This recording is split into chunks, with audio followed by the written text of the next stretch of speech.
Obiettivo Coppa Italia centrato per Busto Arsizio, che fa di Casalmaggiore un solbaccone e porta a casa l'accesso ai quarti di finale del torneo. Questo valeva, oltre ai canonici punti in palio, la sfida della iWork Arena, sia per le Bustocche che per le Casalasche, con la sfida che finalmente completa il quadro del girone di andata. Una vittoria che dunque significa doppio per le farfalle, che fanno bottino pieno approfittando dell'ennesimo momento non semplice della travagliata stagione della truppa di Parisi. Nel giorno del compleanno del volley, il ritorno a Palazzo di Re Carlo è sullo sfondo della più classica trama dell'allievo contro il maestro. Allievo che, come da copione, ma suo malgrado lo supera.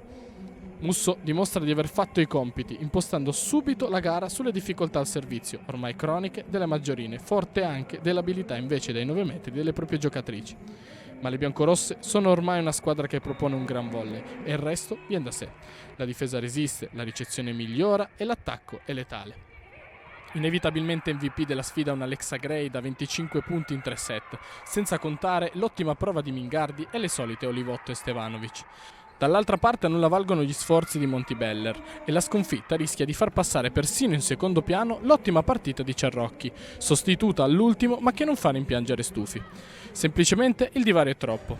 La VBC e più torna KO dopo 2 ottime gare e pensa già alla sfida di ritorno del Palaradi tra poche settimane. Per la Unity Work è l'8º successo consecutivo tra campionato e Champions League, più che abbastanza per tornare a sedersi al tavolo dei grandi.